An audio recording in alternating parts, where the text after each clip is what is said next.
일취월장은 시경에 나오는 말로 이제 주나라 성왕이 자기 신하들에게 나는 자질이 부족하지만 부지런히 학문에 정진할 터이니 그대들 역시 훌륭한 학문과 행실을 보여주기 바라오, 이렇게 말한 데서 나온 것입니다. 여기서 나날이 성장하다라는 일취월장이라는 말이 나왔는데, 여러분, 야곱은 그러지 못한 겁니다. 나날이 성장하는 신앙이 못 되었습니다. 지난주에 살핀 대로 야곱은 하나님으로부터 새 이름을 얻죠. 하나님과 겨루어 이긴 자 이스라엘이라는 이름을 얻는데, 창세기 4장을 보면 참으로 실망스러운 모습을 보입니다. 이스라엘이라 불리기에 부끄러운, 마치 다시 속이는 자 야곱으로 돌아간 것과 같은 그런 모습을 보입니다. 창세기 34장 1절을 보면 레아가 야곱에게서 낳은 딸 디나가 그 땅의 딸들을 보러 나갔더니, 이렇게 말씀하는데, 여러분, 하나님의 은혜로 야곱이 에서를 만나게 되었을 때 그럼에도 불구하고 살게 됩니다. 다시 말하면 이제 둘 사이에 극적인 화해가 이루어지는데, 이때 에서는 야곱에게 함께 세일로 가자라고 그렇게 말을 합니다. 그러자 야곱은 내 주도 아시거니와 자식들은 연약하고 내게 있는 양떼와 소가 새끼들을 데리고 있은즉 하루만 지나치게 몰면 모든 떼가 죽으리니 청하건대 내 주는 종보다 앞서 가소서. 나는 앞에 가는 가축과 자식들의 걸음대로 천천히 인도하여 세일로 가서 내 주께 나아가리이다. 다시 말하면 일단 먼저 가 있으면 나도 곧 따라가겠다, 그런 말을 합니다. 하지만 야곱은 자기 말처럼 하지 않습니다. 그가 말한 것과는 달리 세일로 가지 않고 숫곳을 거쳐 세겜으로 갑니다. 그러던 중에 그 사춘기 소녀였던 그 야곱의 딸 디나가 그 땅의 딸들, 다시 말하면 세겜 여인들을 보기 위해서 이 보호자 없이 홀로 나갔다가 그만 세겜의 족장 하몰의 아들 세겜에게 겁탈을 당한 겁니다. 그럴 때 성경은 이제 강간하다, 욕되게 하다라는 이 부정적 언어를 사용해서 이 같은 일을 한 세겜을 강하게 정죄하는데, 그럼에도 야곱은요, 어쩐 일인지 이 딸이 당한 일에 대해서 그냥 잠잠합니다. 성경을 보면 야곱이 그 딸 디나를 그가 더럽혔다함을 들었으나 잠잠하였고, 여러분, 이는 야곱의 아들들의 반응과는 사뭇 대조적이죠. 야곱의 아들들은 근심하고 심히 노하였다라고 기록합니다. 야곱의 아들들은 들에서 이를 듣고 돌아와서 그들 모두가 근심하고 심히 노하였으니, 그럴 때 이제 세번역 성경은 야곱의 아들들은 슬픔과 분노를 억누르지 못하고 있었다라고 이렇게 번역합니다. 그러니까 슬픔과 분노를 억누르지 못하는 그의 아들들과는 달리 야곱의 반응은 굉장히 밋밋했던 거예요. 그러던 중 세겜의 아비인 하몰이 찾아오죠. 그리고 이제 다음과 같은 제안을 합니다. 우리와 통혼하자는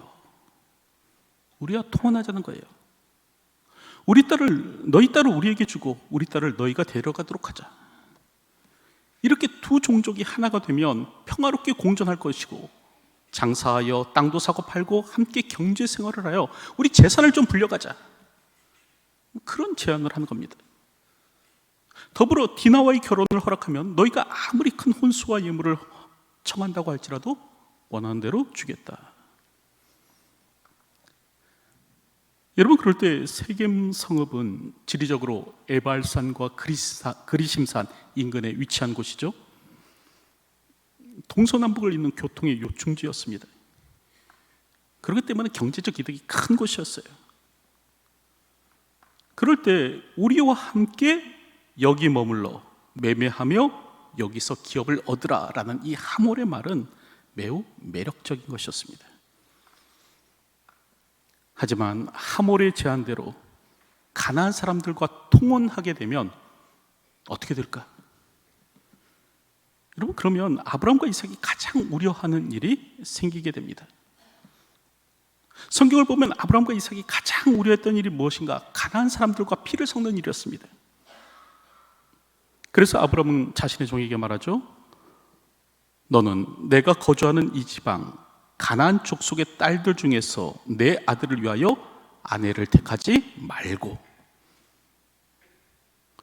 내 고향 내 족속에게로 가서 내 아들 이삭을 위하여 아내를 택하라. 그런 말을 합니다. 여러분, 이는 이삭도 마찬가지였는데요. 이삭은 그의 아들 야곱에게 뭐라고 말하는가? 너는 가나안 사람의 딸들 중에서 아내를 맞이하지 말고 일어나 밧다람으로 가서 내 외조부 부두엘의 집에 이르러 거기서 내 외삼촌 라반의 딸들 중에서 아내를 맞이하라. 여러분, 이렇게 말한 까닭은 뭐냐면 통혼으로 인해서 가나안 사람들과 피가 섞이면 이 다수의 가나안 사람들에 의해서 소수인 아브라함의 후손들이 결국 병합되고 말 것입니다. 다시 말하면 아브라함의 후손이 사라지고 말게 되는 것이죠. 그러면 아브라함의 후손을 통해서 세상을 구원하시려는 하나님의 구원 계획은 어떻게 되겠습니까? 수포로 돌아가는 거예요. 그런데도 오늘 성경을 보면 야곱은 이 하몰의 제안을 이런 지하에 거절하지 않습니다. 그렇다고 하면 왜 그럴까? 어째서 야곱은 딸이 당한 부끄러움 앞에서도 잠잠하고 너희가 우리와 통혼하여라는 이 하몰의 제안에 대해서도 단호하게 거절치 못하는가? 그 이유를 살펴보면 여러분, 거기에는 바로 두려움이 있었습니다. 이 일로 인해서 내가 해를 당하면 어떻게 되나라는 그 두려움이 야곱 안에 있었던 겁니다. 그래서 창세기 34장 30절을 보면 야곱이 화를 내죠. 야곱이 시므온과 레위에게 이르되 너희가 내게 화를 끼쳐 나로 하여금 이 땅의 주민 곧 가나안 족속과 브리스 족속에게 악취를 내게 하였도다. 나는 수가 적은즉 그들이 모여 나를 치고 나를 죽이리니 그러면 나와 내 집이 멸망하리라. 여러분, 딸이 당한 수모에도 잠잠했던 야곱이 시므온과 레위에 대해서는 분노하는데요. 왜 그랬나? 당시 이 디나의 친오랍이었던 시므온과 레위는 세겜이 저지른 그 악행을 좌시하지 않습니다. 그래서 교묘한 말로 하몰을 속입니다. 세계 사람들로 하여금 할례를 받도록 만들죠. 만일 너희 중 남자가 다 할례를 받고 우리와 같이 되면 우리 딸을 너희에게 주며 그렇게 말을 한 겁니다. 그러자 이제 하몰이 세겜 사람들을 설득해서 온 성읍의 남자들로 할례를 받게 하였는데 가장 고통이 심할 때 이 3일째 되는 날 시므온과 레위는 칼을 들고 그 성읍을 기습합니다. 그리고 세겜의 모든 남자들을 다 죽여버리는 거예요. 그럴 때 야곱이 분노하죠. 꾸짖는데 여러분, 거짓말로 거룩한 이 식은 할례를 복수를 위해서 사용한 것에 대해서 꾸짖는 것이 아닙니다. 세겜의 가족만이 아니라 이 일에 직접 관련이 없는 성읍의 모든 남자들을 죽인 그 잔혹함, 그 아들들의 잔혹함에 대해서 꾸짖는 것이 아닙니다. 지금 야곱은 뭘 꾸짖냐면요, 니들의 그와 같은 행위로 인해서 내 안위가 위협받게 되었지 않느냐, 이거 가지고 꾸짖는 거예요. 아들들의 행위로 인해서 자신의 안위가 위협받게 된 것에 대해서 화를 내는 겁니다. 여러분, 이처럼 창세기 34장을 보면 야곱은 참으로 나약한 모습을 보입니다. 그 어디에도 하나님과 겨루어 이긴 자의 모습이 없습니다. 정의롭지도 못하고 정당하지도 못하죠. 그저 가나안인들이 일어나서 나를 치면 어떻게 할까? 그 두려움에 그냥 떠는 모습만 보입니다. 그럼에도 창세기 35장 오늘 본문의 말씀을 보면 하나님의 인애는 끝이 없습니다. 여러분, 오늘 우리가 읽은 창세기 35장을 보면요, 하나님께서는요 여전히 야곱을 사랑하시더라라는 거예요. 야곱이 한참 기대에 못 미치는 모습을 보임에도 불구하고 여전히 야곱에 대해서 기다려주시고 참아주시고 인내하여 주시더라라는 거죠. 그래서 오늘 우리가 읽은 본문 1절을 보면 일어나 베델로 올라가서 거기 거주하며 내가 내 형 에서의 낯을 피하여 도망하던 때에 내게 나타났던 하나님께 거기서 제단을 쌓으라, 그렇게 말씀하는 겁니다. 지금 가나안 사람들의 보복에 두려워 떠는 야곱에게 베델로 올라갈 것을 말씀하시죠. 여러분, 그럴 때 여기서 베델은 어떤 곳입니까? 베델은요, 과거에 야곱이 형을 피해 하란으로 도망할 때 하나님을 만난 곳이었습니다. 야곱은 그곳에서 꿈을 꾸는데 하늘까지 닿는 커다란 사다리를 보는 거예요. 그리고 그 위를 천사들이 오르락내리락 하는 것을 보게 되죠. 그러면서 하나님으로부터 약속을 받습니다. 나는 여호와이니 너희 조부 아브라함의 하나님이요 이삭의 하나님이라. 내가 누워있는 땅을 내가 너와 내 자손에게 주리니 내 자손이 땅의 티끌같이 되어 내가 서쪽과 동쪽과 북쪽과 남쪽으로 퍼져나갈지며 땅의 모든 족속이 너와 내 자손으로 말미암아 복을 받으리라. 내가 너와 함께 있어 내가 어디로 가든지 너를 지키며 너를 이끌어 이 땅으로 들어오게 할지라. 내가 네게 허락한 것을 다 이루기까지 너를 떠나지 아니하리라. 이런 하나님의 약속이 야곱에게 주어지는 것입니다. 그럴 때 야곱은 그 돌기둥, 자기가 베고 잤던 그 돌을 세워서 그 기둥에 기름을 붓죠. 그리고 그곳의 이름을 베델이라 부릅니다. 다시 말하면 하나님의 집이라 명명하는데, 여러분, 이처럼 베델은 어떤 곳인가? 야곱이 하나님을 만난 곳이에요. 아브라함의 복이 그를 통하여 이어질 것을 약속받은 곳이었죠. 그럴 때 하나님께서는요 그곳으로 야곱을 다시 부르시더라라는 겁니다.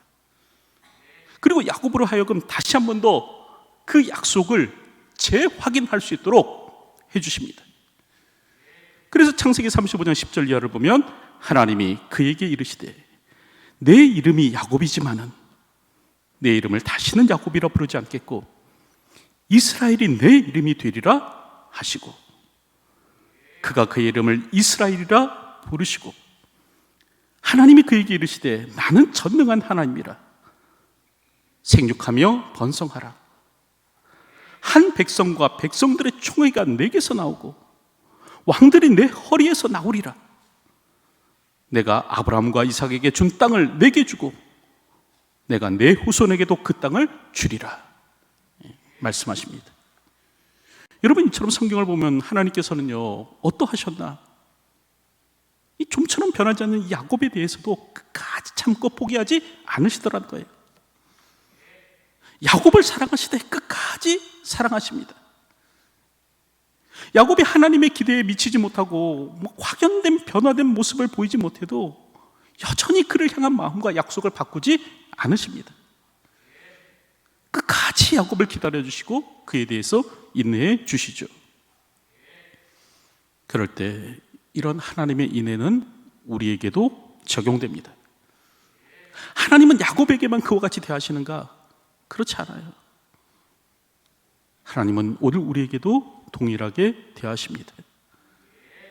우리에 대해서도 오래 참아주시고요 우리에게도 사랑과 성실로 대해 주십니다. 여러분, 우리는 좀처럼 안 변하죠? 안 바뀝니다. 여전히 성숙하지 못한 삶을 살아가죠. 십자가를 경험했다고 하지만 뚜렷한 변화가 나타나지 않습니다. 하나님의 뜨거운 사랑을 알면 좀 나아지는 모습이 있어야 하는데 여전히 망나니처럼 살아가죠. 그럴 때 하나님은 우리를 버리시는가? 그렇지 않으십니다. 우리가 상대할 만한 이 일취월장할 만한 그 신앙의 모습을 드러내지 못한다고 할지라도 하나님은 여전히 우리를 귀히 보시고 여전히 우리를 사랑하시고 여전히 우리에게 인애와 자비를 베푸십니다. 그러므로 우리가 해야 할 일은 무엇인가? 있는 모습 그대로를 가지고 하나님 앞으로 나아오는 겁니다. 깨지고 상한 모습이 있을지라도 그 모습 그대로를 가지고 하나님 앞으로 나오면 되는 것이죠. 하나님, 내가 내 힘으로 나를 좀 고쳐가지고 가겠습니다. 하나님, 내 힘으로 내가 좀 나를 좀 바꿔가지고 하나님 앞으로 가겠습니다 하지 않고, 상한 모습이 있으면 상한 모습 그대로, 깨진 모습이 있으면 깨진 모습 그대로 하나님 앞으로 나오는 겁니다. 그리고 하나님의 은혜를 구하는 것이죠. 여러분, 누가복음 15장을 보면 탕자는 아버지가 준 재산을 모두 다 잃어버리죠. 그럼에도 불구하고 그의 현명함은 무엇이었냐면, 그가 비록 실패했을지라도 그 실패한 모습 그대로를 가지고 아버지 품으로 돌아오더라는 거예요. 하나님, 아버지 내가 좀 성공해서 가겠습니다. 아버지 내가 좀 즐기해서 가겠습니다 하지 않고, 연약한 모습이 있지만 연약한 모습 그대로 아버지 품으로 돌아왔다는 것입니다. 여러분, 그럴 때 탕자의 아버지의 반응은 무엇이었습니까? 야, 이 양심도 없는 녀석아, 조금 염치 좀 있어라. 너 내가 준 재산 다 말아먹고 무슨 낯짝으로 집으로 돌아왔단 말이냐. 여러분, 그렇게 하지 않으세요. 오히려 성경을 보면 살찐 송아지를 잡고, 여기서 송아지는 재산 목록 1호죠. 살찐 송아지를 잡고 우리가 먹고 즐기자. 이 내 아들은 죽었다가 다시 살아났으며 내가 잃었다가 다시 얻었도다. 그러면서 잔치를 벌입니다. 그럴 때 우리는 이 누가복음 15장에 기록된 이 탕자의 모습을 좀 배워야 합니다. 그의 허랑방탕한 삶을 배워서는 안 되지만, 실패했을지라도요, 그 실패를 무릅쓰고 있는 모습 그대로 아버지 품으로 나올 수 있는 그 용기는 오늘 우리가 배워야 하는 것입니다. 우리 하나님은 집 나간 아들을 끝까지 기다리시는 아버지와 같습니다. 그러므로 우리가 해야 될 일이 무엇인가? 있는 모습 그대로를 가지고 하나님 앞으로 나오는 거예요. 깨지고 상한 모습 그대로를 가지고 하나님 앞으로 나아가는 겁니다. 그러면 하나님께서는 넉넉한 사랑의 품으로 우리를 안아주실 것입니다. 다음없는 사랑으로 우리를 사랑하여 주실 것입니다. 한없는 용서로 오늘 우리를 용서하여 주실 것입니다. 오늘도 이 아버지 하나님의 품으로 달려 나오십시오. 좀처럼 변하지 않는 자 야곱도 인애로서 품어주신 하나님이시라고 한다면 왜 나인들 품어주지 않으시겠습니까? 오늘도 인애하신 하나님의 품으로 돌아오시기 바랍니다. 우리 하나님의 품은 하늘보다 넓고 높습니다. 이처럼 하나님께서는 야곱에 대해서 오래 참으사 그 야곱으로 하여금 하나님의 임재와 약속이 있는 베델로 다시 부르시는데, 그런데 성경을 보면요, 야곱은요 하나님의 부르심에 대해서 응답합니다. 창세기 35장 2절부터 3절을 보면 야곱이 이에 자기 집안 사람과 자기와 함께한 모든 자에게 이르되 너희 중에 있는 이방 신상들을 버리고 자신을 정결하게 하고 너희들의 의복을 바꾸어 입으라. 우리가 일어나 베델로 올라가자. 내 환난 날에 내게 응답하시며 내가 가는 길에서 나와 함께 하신 하나님께 내가 거기서 제단을 쌓으려 하노라 하며. 여러분, 야곱은 먼저 하나님 외에 의지하는 모든 것을 내버리도록 합니다. 그래서 너희 중에 있는 이방 신상들을 버리고 그렇게 말하는 거예요. 여기서 이방 신상은 라헬이 하란으로부터 훔쳐온 드라빔과 또 야곱의 아들들이 세겜에서 약탈을 했던 것들, 약탈할 때 가져왔던 것들, 그런 것들을 말합니다. 그럴 때 야곱은 하나님 외에 사람이 의지할 수 있는 일체의 것들을 버리도록 합니다. 야곱은 전적으로 베델의 하나님만 의지하려고 하는 거예요. 오직 나의 환난 날에 응답하시며 내가 가는 길에 나와 함께 하시는 여호와 하나님만을 의지하겠다, 그런 표현을 하는 것이죠. 오늘도 동일한 삶이 우리 안에 있기를 축복합니다. 여러분, 하나님 외에 우리가 의지할 수 있는 모든 것을 다 버리시기 바랍니다. 하나님 말고 오늘 우리가 의지하려고 하는 것들 있잖아요. 그런 것들 다 놓아버리십시오. 하나님 외에 우리가 믿고 의지하려는 것, 그거 다 우상입니다. 돈 의지하지 마십시오. 권력 의지할 것 못 됩니다. 세상의 지식 우리가 의지할 것 아닙니다. 오늘도 다윗과 같이 말의 힘줄을 끊으실 수 있는 분들이 되시기 바랍니다. 여러분, 사무엘하 8장 4절을 보면요, 다윗이 그를 쳐서 그에게 마병 1700명과 보병 2만 명을 사로잡고 병거 100대의 말만 남기고 다윗이 그 외의 병거의 말은 다 발의 힘줄을 끊었더니, 그렇게 말씀합니다. 다윗이 그 발의 힘줄을 다 끊어버렸다는 거예요. 왜 그랬나? 까닭은 다윗이 전쟁 시에 하나님보다 말과 마병을 더 의지하지 않도록 이 전리품으로 얻은 그 말의 힘줄, 발의 힘줄을 다 끊어버린 겁니다. 여러분, 그랬을 때 사무엘하 8장 14절을 보면 뭐라고 말씀하는가? 다윗이 어디로 가든지 여호와께서 이기게 하셨더라. 다윗이 어디로 가든지 여호와께서 이기게 하셨더라.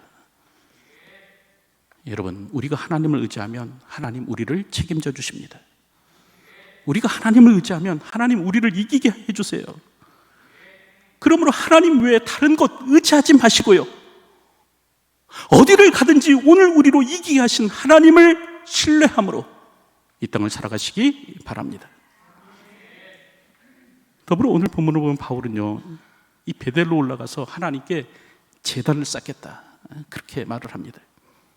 이 말은 다시 말하면 하나님과의 관계의 회복을 꾀하겠다라는 그런 말입니다. 여러분, 하나님과의 관계보다 더 중요한 것은 없죠.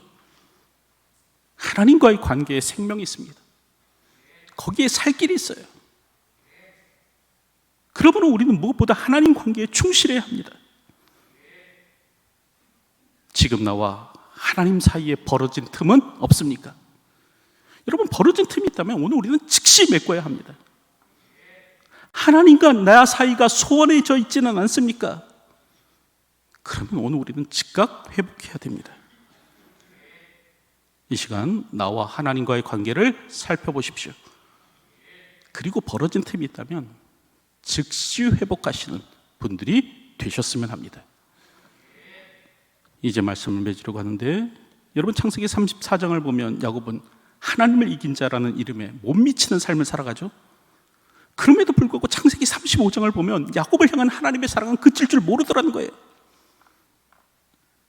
가나안 사람들의 보복을 두려워해서 두려움에 떨던 이 야곱을 하나님께서는 다시 부르시고요, 그에게 또다시 약조해 주시더라라는 겁니다. 여러분, 이처럼 우리 하나님은 인내하신 분이십니다.